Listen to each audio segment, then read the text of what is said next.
How much do we know about goldfinches? How can we attract them?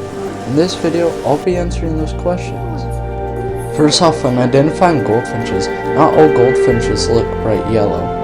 Females look olive green throughout the year, and males turn olive green in the winter. To attract them, put out special feeders for goldfinches that have thistle or niger seed, and they really like them.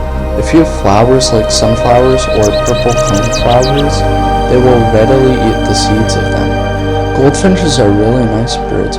Once you get to know them, they can be regular backyard visitors.